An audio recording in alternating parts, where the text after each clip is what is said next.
ಜೈ Christ. ಎಲ್ಲರಿಗೂ ಗಣಿತದವರಿಗೆ ಬರೆದ ಪತ್ರಿಕೆ 5ನೇ ಭಾಗ ಅಧ್ಯಾಯ ಪೂರ್ತಿಯಾಗಿ ಓದಿಕೊಳ್ಳೋಣ. ಕ್ರಿಸ್ತನು ನಮ್ಮನ್ನು ಸ್ವತಂತ್ರರಾಗಿ ಇರಬೇಕೆಂದು ನಮಗೆ ಬಿಡುಗಡೆ ಮಾಡಿದನು. ಅದರಲ್ಲಿ ಸ್ಥಿರವಾಗಿ ನಿಲ್ಲಿರಿ. ದಾಸತ್ವದ ನೊಗದಲ್ಲಿ ತಿರುಗಿ ಸಿಕ್ಕಿಕೊಳ್ಳಬೇಡಿರಿ.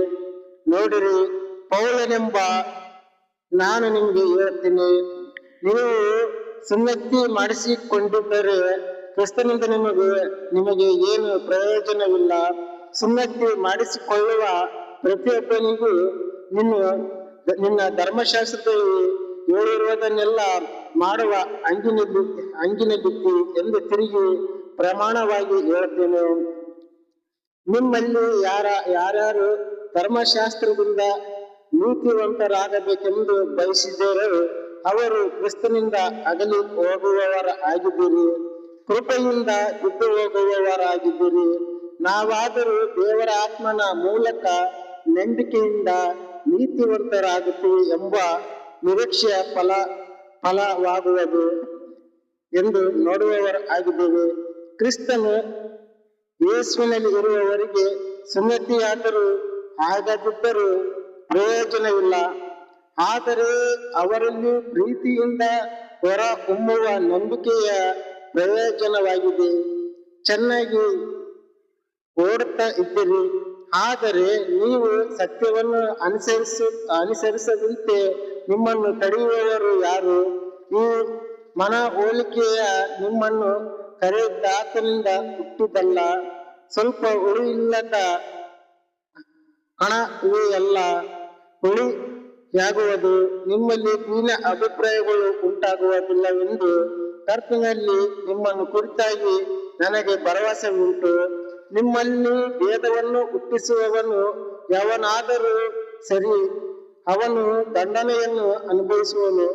ಸಹೋದರರೇ, ನಾನಾದರೂ ಸುನ್ನತಿಯಾಗಬೇಕೆಂದು ಇನ್ನು ಸಾರುವವನಾಗಿದ್ದರೆ ನನಗೆ ಹಿಂಸೆಯಾಗುವುದಾದರೂ ಯಾಕೆ ಹಾಗಾಯಿತು? ಪಕ್ಷದಲ್ಲಿ ಶಿಲುಬೆಯ ದೇಶದಿಂದ ಉಂಟಾಗುವ ತೊಂದರೆಗಳು ನಿಮಗೆ ಗೊತ್ತಲ್ಲ. ನಿಮ್ಮನ್ನು ಕಳವಳಪಡಿಸುವವರು ತಮ್ಮನ್ನು ತಾವೇ ಅಂಗಚತನ ಆಗಿದ್ದರೂ ಮಾಡಿಕೊಂಡಿದ್ದರೆ ಚೆನ್ನಾಗಿತ್ತು. ಸಹೋದರರೇ, ನೀವು ಸ್ವತಂತ್ರರಾಗಿರಬೇಕೆಂದು ದೇವರು ನಿಮ್ಮನ್ನು ಕರೆದಿದ್ದಾನೆ. ಆದರೆ ನಿಮಗಿರುವ ಸ್ವತಂತ್ರವನ್ನು ಶರೀರ ದೀನ ಸ್ವಭಾವಕ್ಕೆ ಅಸ್ವಸ್ಥವಾಗಿ ಬಳಸಿದ ಪ್ರೀತಿಯಿಂದ ಒಬ್ಬರಿಗೊಬ್ಬರು ಸೇವೆ ಮಾಡಿರಿ. ನೀನು ನೆರೆಯವನನ್ನು ನಿನ್ನಂತೆ ಪ್ರೀತಿಸು ಎಂಬ ಒಂದು ಮಾತಿನಲ್ಲಿ ಧರ್ಮಶಾಸ್ತ್ರವೆಲ್ಲ ಅಡಗಿದೆ.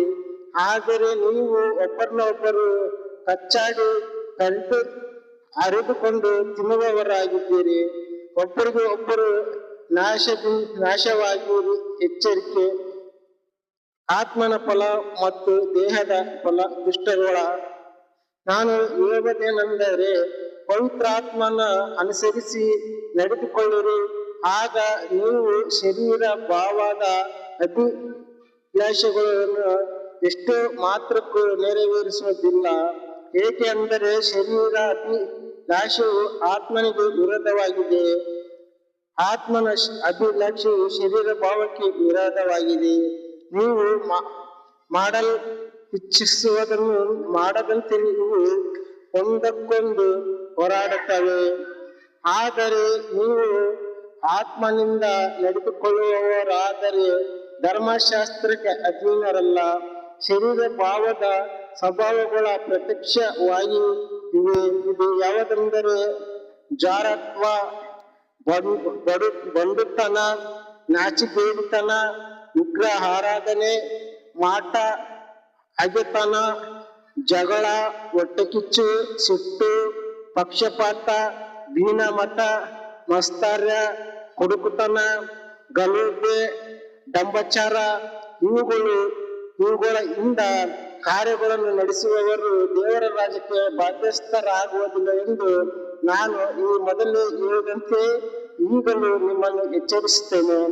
ಆದರೆ ದೇವರ ಆತ್ಮನಿಂದ ಉಂಟಾಗುವ ಫಲವೇನೆಂದರೆ ಪ್ರೀತಿ, ಸಂತೋಷ, ಸಮಾಧಾನ, ದೀರ್ಘ ಶಾಂತಿ, ದಯ, ಪರ ಉಪಕಾರ, ನಂಬಿಕೆ, ಸ್ವತಂತ್ರ, ಕ್ಷಮೆ.